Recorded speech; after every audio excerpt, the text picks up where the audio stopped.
I was sure in advance, he said, that you were above all such prejudices.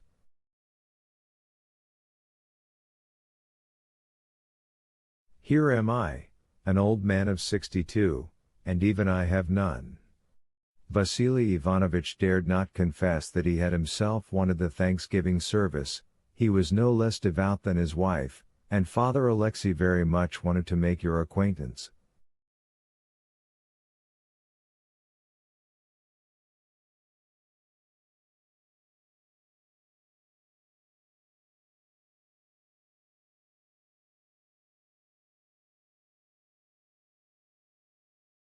You will like him, you'll see. He doesn't mind playing cards even, and he sometimes, but this is between ourselves, goes so far as to smoke a pipe.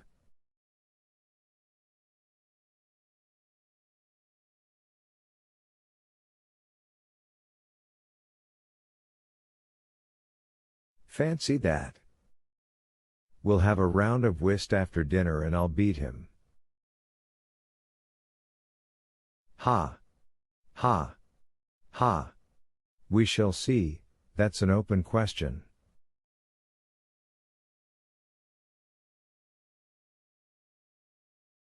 Well, won't it remind you of old times? Said Bazarov with a peculiar emphasis.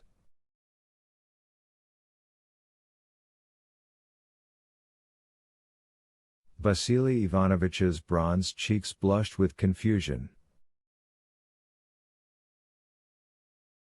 For shame, Yevgeny, let bygones be bygones. Well, I'm ready to confess before this gentleman, I had that very passion in my youth, and how I paid for it too.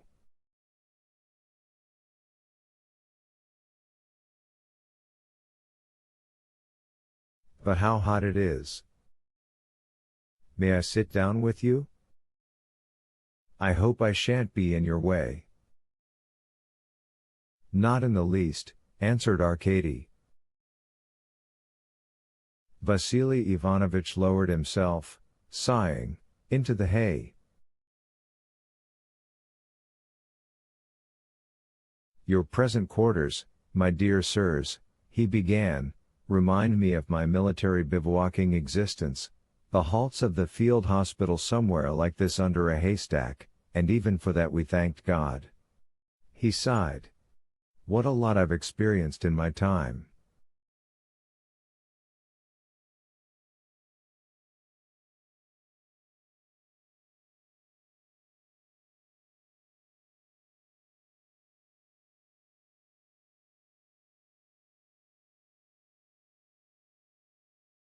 For instance, if you allow me, I will tell you a curious episode about the plague in Bessarabia.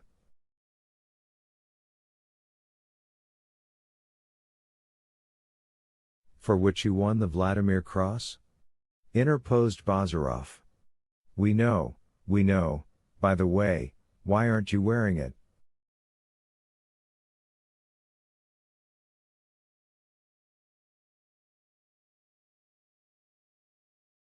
Why, I told you that I have no prejudices, muttered Vasily Ivanovich, only the evening before he had had the red ribbon unpicked from his coat, and he started to tell his story about the plague. Why, he has fallen asleep, he whispered suddenly to Arkady, pointing to Yevgeny, and winked good-naturedly. Yevgeny, get up. He added loudly. Let's go in to dinner.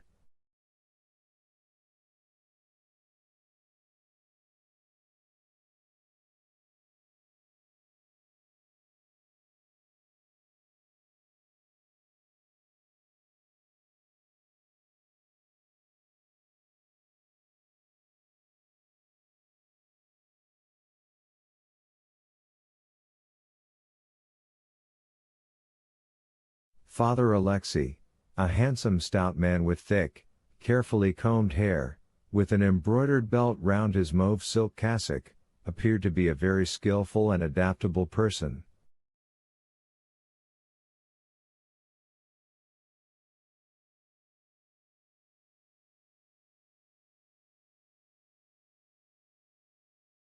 He made haste to be the first to offer his hand to Arkady and Bazarov, as though realizing in advance that they did not want his blessing, and in general he behaved without constraint.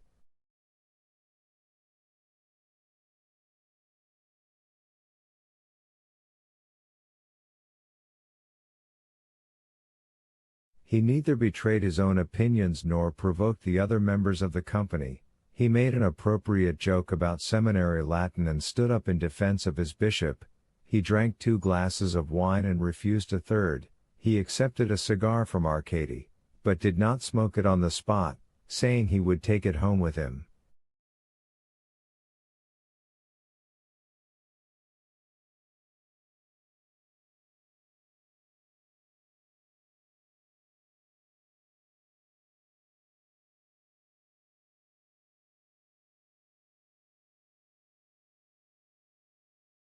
Only he had a somewhat unpleasant habit of raising his hand from time to time, slowly and carefully, to catch the flies on his face, and sometimes managing to squash them.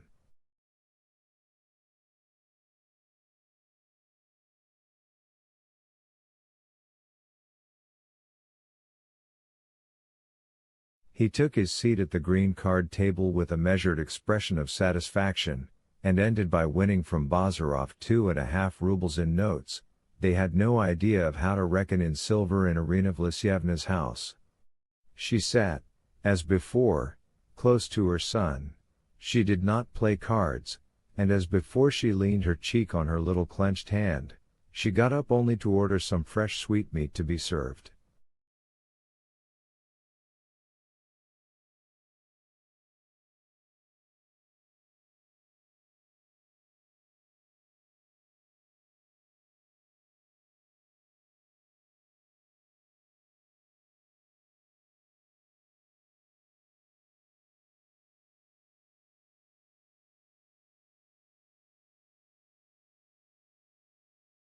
She was afraid to caress Bazarov, and he gave her no encouragement, for he did nothing to invite her caresses, and besides, Vasily Ivanovich had advised her not to disturb him too much.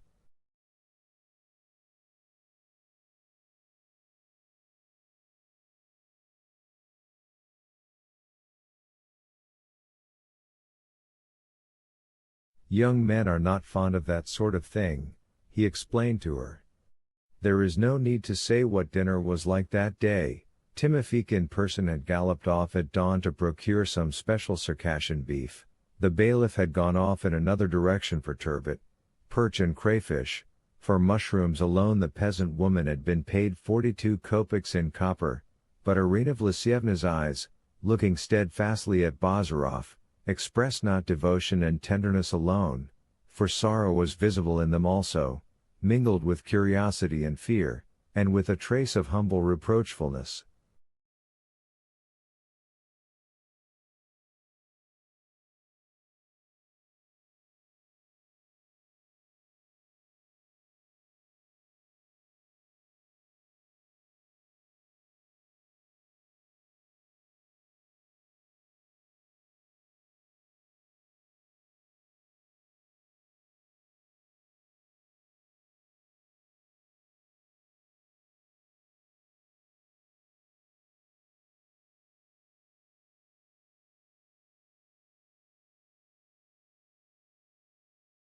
Bazarov, however, was in no state of mind to analyze the exact expression of his mother's eyes.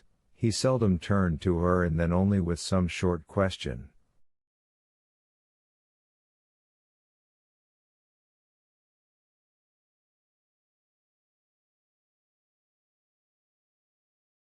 Once he asked her for her hand for luck. She quietly placed her soft little hand on his rough broad palm.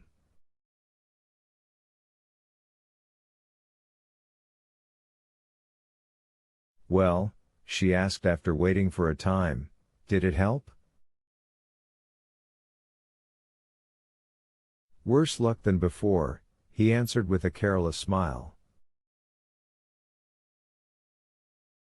"He plays too rashly," pronounced Father Alexei, as it were compassionately, and stroked his handsome beard.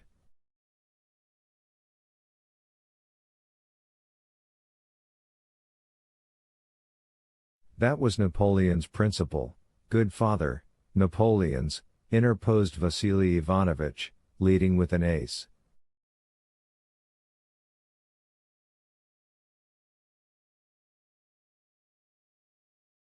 But it brought him to the Isle of St. Helena, observed Father Alexei, and trumped his ace.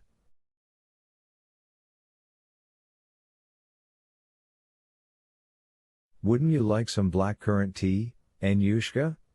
Asked Irina Vlasyevna.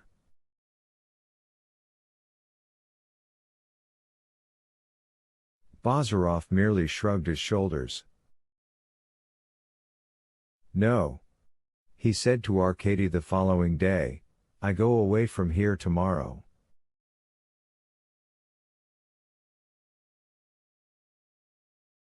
I'm bored, I want to work but I can't here. I will come again to your place, I left all my apparatus there. In your house at least one can shut oneself up, but here my father keeps on repeating to me.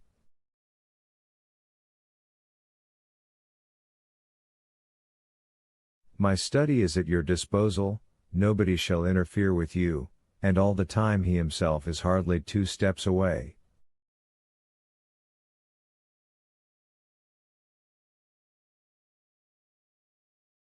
And I'm ashamed somehow to shut myself away from him. It's the same thing with my mother. I hear how she sighs on the other side of the wall, and then if one goes in to see her, one has nothing to say.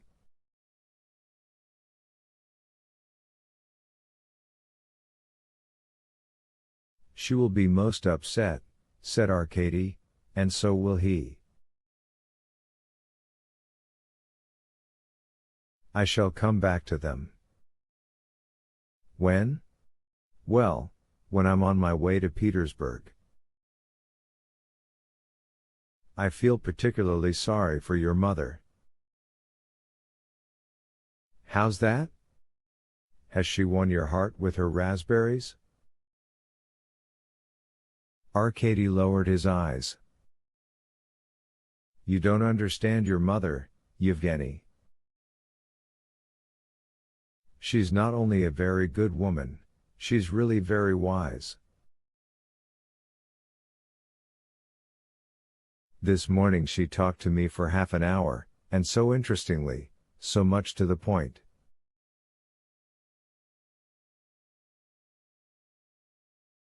I suppose she was expatiating about me the whole time.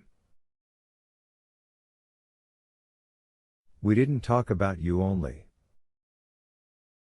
Maybe as an outsider you see more. If a woman can keep up a conversation for half an hour, it's already a good sign.